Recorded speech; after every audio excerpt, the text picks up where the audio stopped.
बच्चों, मोलैरिटी का मैंने डेफिनेशन आपको बता दिया था। मोलैरिटी के आगे हम लोग आज कुछ एप्लीकेशन करेंगे और उससे कुछ फॉर्मूले पर डिस्कस करेंगे जिससे हम लोग डायरेक्ट न्यूमेरिकल को प्रॉब्लम को सॉल्व कर सकें। ठीक है ना बेटा।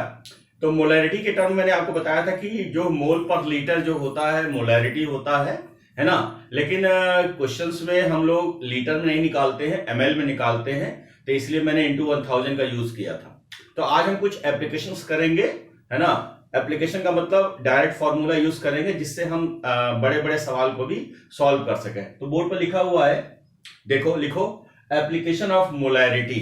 मोलैरिटी का मतलब कैपिटल एम होगा बेटा, मोलैरिटी का मतलब कैपिटल एम होगा, और मोलैलिटी जो होगा वो स्मॉल एम होगा। ठीक है ना, नोट करो। तो पहला जो है हमारा, अगर हम क्वेश्चन में ये पूछते हैं, बेटा मेरी बात सुनना, क्वेश्चन में ये पूछते हैं कि अगर हमारा क्वेश्चन में V/V दे रखा है या W/V% दे रखा है, तो हम फॉर्मूला जो यूज करेंगे 10 इंटू जो वैल्यू दे रखा होगा, V/V या W/V दे रखा होगा, weight by volume, volume by volume लिखा है। V/V का मतलब हो गया वॉल्यूम अपॉन वॉल्यूम, और वेट अपॉन वॉल्यूम। ठीक है ना। ठीक, अब नीचे लिखा होगा मोलर मास। अगर मुझसे कहा गया क्वेश्चन में मॉलिक्यूल के टर्म में लेना है, मॉलिक्यूल के टर्म में, तो m यानी कैपिटल एम मोलैरिटी होगा, मॉलिक्यूल की वैल्यू सवाल में गिवन होगा, और Na की जो वैल्यू है वो आप जो यूज करेंगे 6 इंटू 10 की पावर 23 यूज करेंगे। Is that clear. अगर क्वेश्चन में W/W करके दे रखा है तो आप क्या लिखेंगे, m बराबर W/W, ये सवाल में गिवन होगा। D का मतलब बेटा जी होता है डेंसिटी। D बराबर क्या होता है बच्चों, D बराबर होता है डेंसिटी। ठीक है, और इंटू 10, अभी 10 बताऊंगा कैसे आया, 10 का भी फंडा बताऊंगा अभी, है ना। अगर क्वेश्चन में कहता है बहुत यहां पर ये जो है आपके JEE में कई बार सवाल पूछा गया है कि मोलैलिटी यानी स्मॉल एम और मोलैरिटी में क्या रिलेशन है। तो पहले तो एक बात समझो, जहां स्मॉल एम लिखा है वो आपका क्या है, मोलैलिटी है। क्या है बच्चों, मोलैलिटी है। और मोलैलिटी क्या होता है, टेम्परेचर इंडिपेंडेंट होता है। टेम्परेचर क्या होता है बताओ बच्चों, इंडिपेंडेंट, है ना। और इसके बाद जो है कैपिटल एम जो लिखा है, जो कैपिटल एम लिखा है उसको बोलेंगे मोलैरिटी, राइट।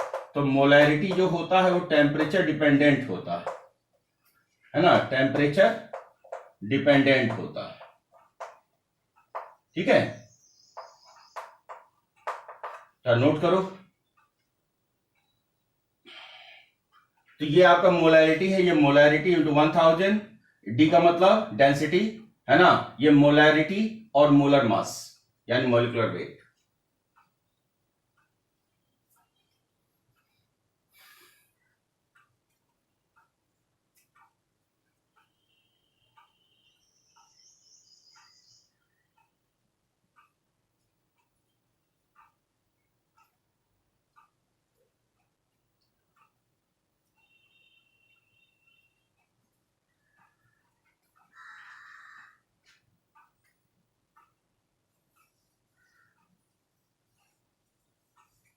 लिखा बच्चों। अच्छा, अब सुनो मेरी बात, बालको सुनो मेरी बात, बच्चों मेरी बात सुनना ध्यान से, ध्यान सुनना। अगर मैंने क्वेश्चन में कहा है कि मोलैरिटी की मैं बात कर रहा हूं, तो मोलैरिटी क्या है भाई, वेट ऑफ सब्सटेंस इंटू 1000, है कि नहीं है, राइट। अब इसके बाद मॉलिक्यूलर मास और वॉल्यूम किस में आ गया हमारा, ml में आ गया कि नहीं आ गया, पक्का नोट करो।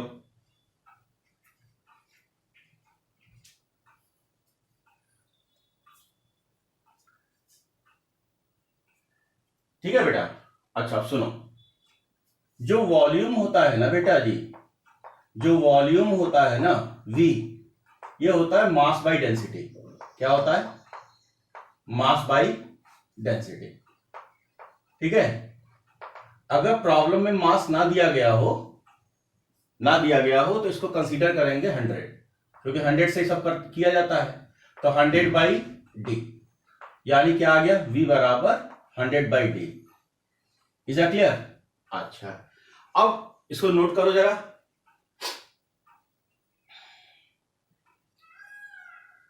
नोट किया बच्चों? अच्छा अब सुनो, यहां पर इसमें जो है अप्लाई करो इस वाले में, यानी कि हम लिख सकते हैं कि m बराबर ठीक है W वेट इंटू 1000, हाँ, और अपॉन क्या लिखेंगे, मॉलिक्यूलर मास, और ये हो गया 100/d। Is that clear? पक्का?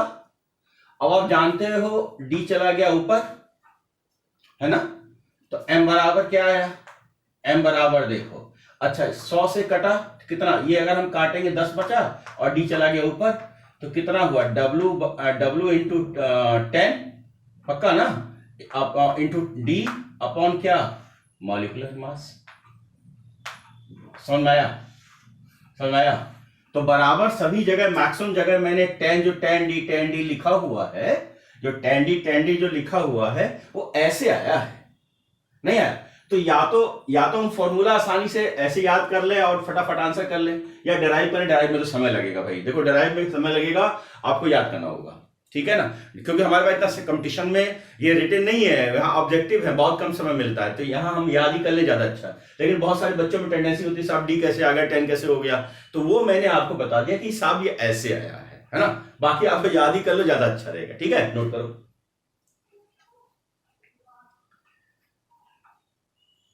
नोट किया बेटा?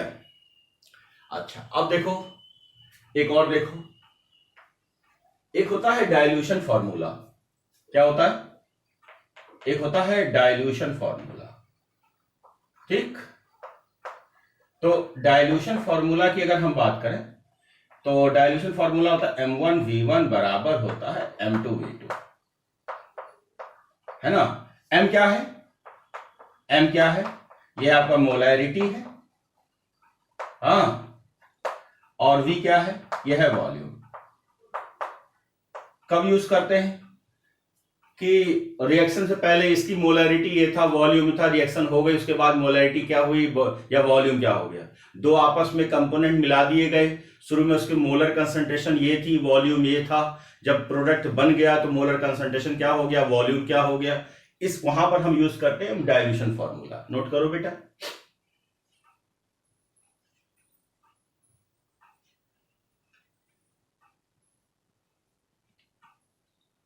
नोट किया? अब नंबर 7 देखो, मिक्सिंग का केस करते हैं। क्या करते हैं? मिक्सिंग। तो बच्चों मिक्सिंग का जो फंडा है वो ऐसे समझो कि एक कंटेनर के अंदर दो कंटेनर मैंने ले लिया, ठीक है। एक कंटेनर के अंदर मैंने मान लिया m1v1 और दूसरे मैंने मान लिया m2v2, ये मैंने मान लिया। इन दोनों कंटेनर में खास बात क्या होना चाहिए कि जैसे अगर मैंने यहां पर HCl ले रखा है और यहां पर मैंने NaCl ले रखा है, ध्यान देना, ध्यान से। मिक्सिंग का जो कॉन्सेप्ट लगेगा तभी लगेगा जब दोनों कंटेनर में कम से कम एक आयन कॉमन हो, कम से कम एक हो। दोनों तो अच्छी बात है ना, दोनों हो भी नहीं सकते, है ना, फिर भी एक आयन हो तो अच्छा है। देखो यहां भी Cl है और यहां भी Cl है, तो मिक्सिंग का पहला फंडा यह होगा कि अगर दो सॉल्यूशन आप ले रहे हो तो उसमें कम से कम एक कॉमन होना चाहिए, ठीक है। एक कॉमन, जैसे कॉमन हो गया तो यहां लगेगा, पहले इतना नोट करो।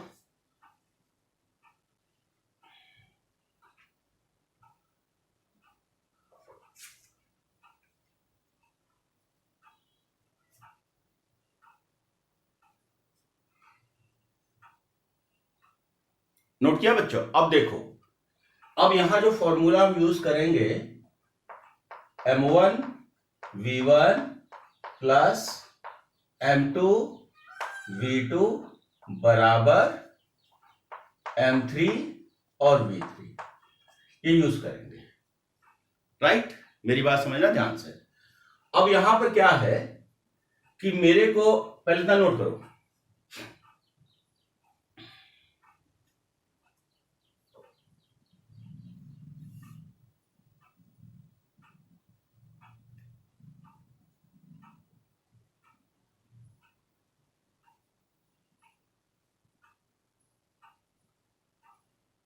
ठीक। अब सुनो, ध्यान से देखो, कि अगर मेरे को V3 की बात करें तो V3 जो होगा V1 प्लस V2 होगा, राइट। अब मेरे को क्या निकालना है, M3 निकालना है। क्या निकालना है, M3 निकालना है। तो M3 निकालने के लिए क्या करूंगा मैं, M1 V1 plus M2 V2 upon V1 plus V2 करूंगा नहीं करूंगा, क्यों करूंगा नहीं करूंगा, या आप ऐसे लिख सकते हो कि M3 बराबर M1 V1 plus M2 V2 upon क्या V3। बात तो वही है ना, बात तो वही है, नोट करो।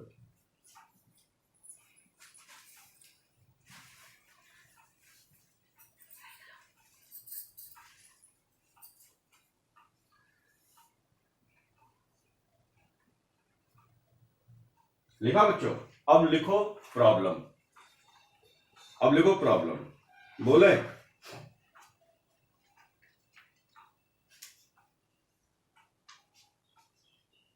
अच्छा एक बात और बता देते हैं, एक बात और बताते हैं, सुनो बेटा, नोट करके लिखो या अगले टॉपिक में डिस्कस करते हैं। चलो लिखो न्यूमेरिकल, बच्चों लिखो न्यूमेरिकल, लिखो concentrate aqueous sulfuric acid, concentrate aqueous sulfuric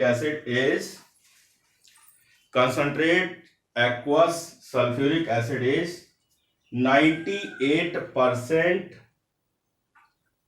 H2SO4 W/V।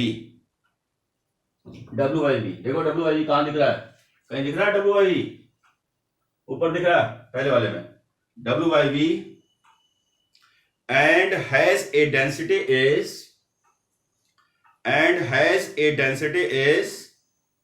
1.80 ग्राम पर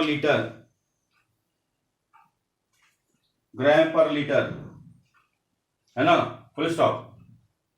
find the molarity of the solution.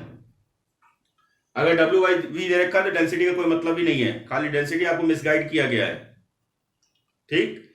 Find the molarity of solution, तो आप सॉल्यूशन देखो, हमने क्वेश्चन में क्या दे रखा है, सॉल्यूशन देखो, हमने क्वेश्चन में दे रखा है फॉर्मूला, देखो फॉर्मूला ऊपर मैंने लिखा है परसेंट W/V, देखो पहला वाला केस, इनटू क्या लिखेंगे 10 अपॉन क्या लिखेंगे, मोलर मास लिखेंगे, क्यों बच्चों लिखेंगे नहीं लिखेंगे। अब देखो ये वैल्यू कितना दे रखा है सवाल में, 98 इंटू कितना लिखोगे 10, मोलर मास बताओ, सल्फ्यूरिक एसिड का मोलर मास कितना होगा, मॉलिक्यूलर वेट निकालो 98, सॉल्व करोगे तो आंसर कितना होगा 10m, m का मतलब मोलैरिटी। क्वेश्चन नंबर 2 लिखो, क्वेश्चन नंबर 2 लिखो,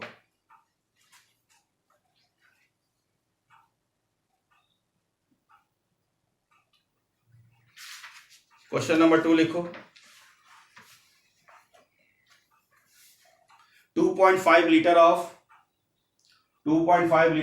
1m, कैपिटल M लिखना, 2.5 litre of 1m NaOH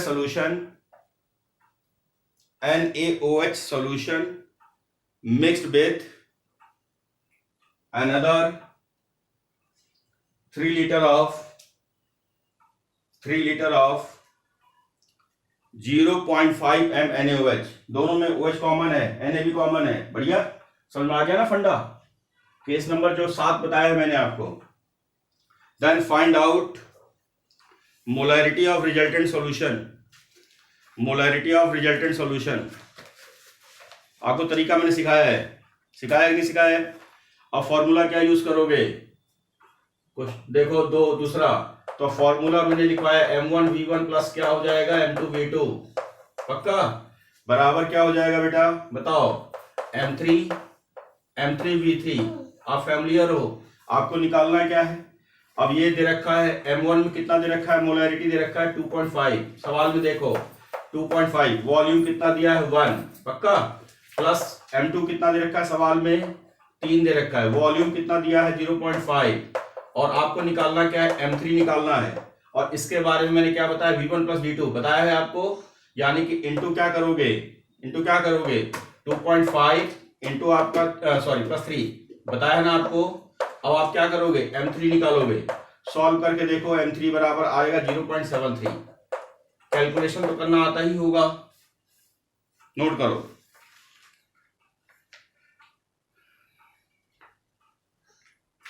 question number next लिखो।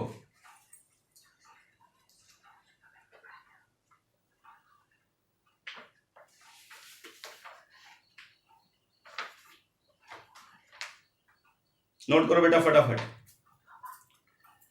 क्वेश्चन नंबर नेक्स्ट लिखो।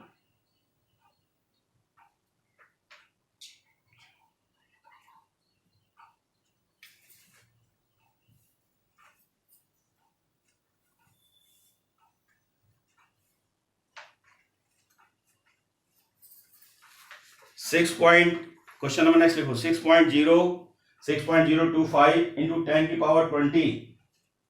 6.025 इंटू 10 की power 20 molecule of acetic acid, molecule of acetic acid are present in 6.025 into 10 की power 20 molecule of acetic acid are present in 500 ml of solution, 500 ml of its solution। ठीक है, full stop. Find the concentration of solution. Concentration पूछ रहा है तो इसका मतलब molar concentration पूछ रहा है। अगर क्वेश्चन में कंसंट्रेशन पूछ रहा है इसका मतलब मोलर कंसंट्रेशन पूछ रहा है।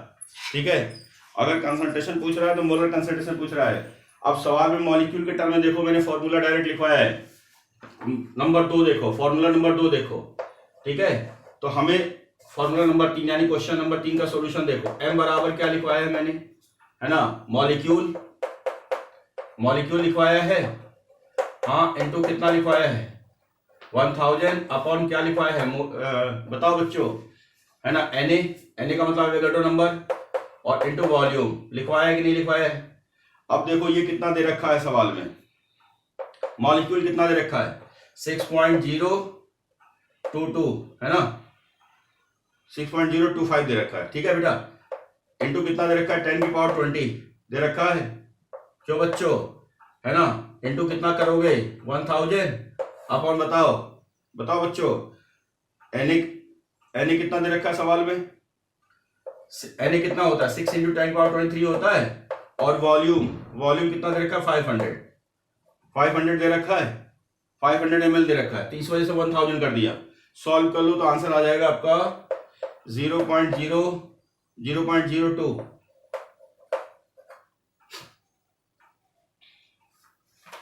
नोट करो फटाफट।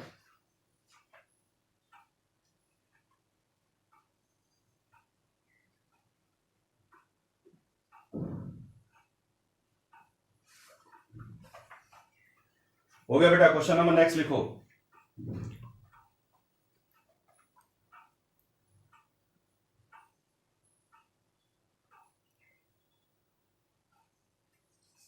क्वेश्चन नंबर नेक्स्ट लिखो।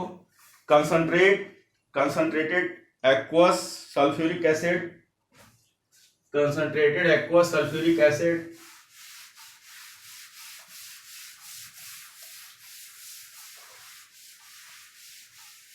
क्वेश्चन लिखो बेटा। Concentrated aqueous sulfuric acid is 98% H2SO4. Concentrated aqueous sulfuric acid is 98% H2SO4 by mass. 98% H2SO4 by mass and has a density of 1.80 ग्राम पर litre. Full stop. Find the volume of acid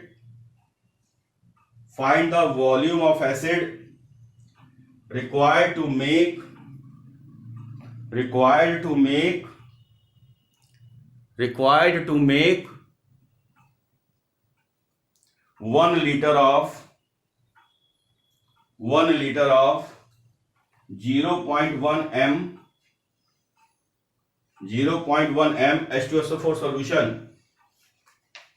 ठीक है बच्चों, इसमें इस सवाल में दो बातें छुपा हुआ है। पहले तो आप क्या निकालो, मोलैरिटी निकालो। ठीक है, तो मोलैरिटी आपको क्या क्या दे रखा है, सॉल्यूशन देखो आपको क्या क्या दे रखा है। आपको 98% ये दे रखा है कि 98% ये दे रखा है आपके पास H2SO4 बाई मास। ठीक है, ये दे रखा है। ठीक है बच्चों, दूसरा है कि डेंसिटी कितना दे रखा है 1.80। तो आप फॉर्मूला क्या यूज करोगे, m बराबर परसेंटेज W/W कहीं दिख रहा है इंटू D इंटू 10 कहीं दिख रहा है, बताओ कहां दिखा, बताओ बेटा। नंबर 3 देखो दिख रहा है, और उसके बाद है मोलर मास। हाँ, ये वैल्यू कितना सवाल में दे रखा है, ये सब वैल्यू एज इट इज दिए जाते हैं। और डेंसिटी कितना दे रखा है, डेंसिटी दे रखा है 1.80। हाँ, और इंटू 10, और मोलर मास तो आपको पता ही है 98। सॉल्व करेंगे तो आपको मिलेगा 18 m। लेकिन क्वेश्चन में क्या दिया है, वॉल्यूम ऑफ एसिड। सवाल में दूसरा देखो, वॉल्यूम ऑफ एसिड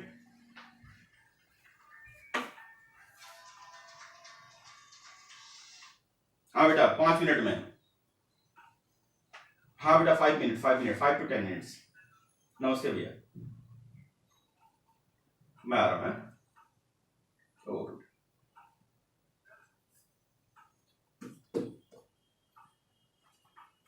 ठीक है, अब क्वेश्चन में क्या दिया है, volume of acid required to make 1 litre of, है ना, volume of acid required to make 1 litre of 0.1 m। यानी कि इसने क्या दे रखा है सवाल में, फिर क्या दे रखा है, M2 कितना दे रखा है, M2 दे रखा है सवाल में 0.1 m, ये दे रखा है।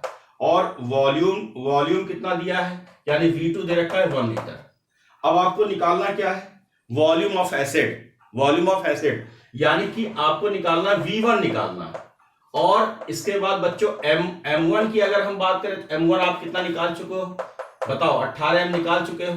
तो हम डाइल्यूशन फॉर्मूला यूज करेंगे, बताओ M1 V1 बराबर हो जाएगा M2 V2। बेटा मेरी बात सुनो, M1 तो निकाल लिया आपने 18, और V1 आपको निकालना है। M2 कितना सवाल में इसने दिया है, M2 कितना 0.1 दिया है, और V2 बेटा जी कितना दिया है, V2 1 दिया है। अब क्या मैं V1 निकाल सकता हूं, बताओ निकाल सकते हो, नहीं निकाल सकते हो, बिल्कुल निकाल सकते हो, निकालो।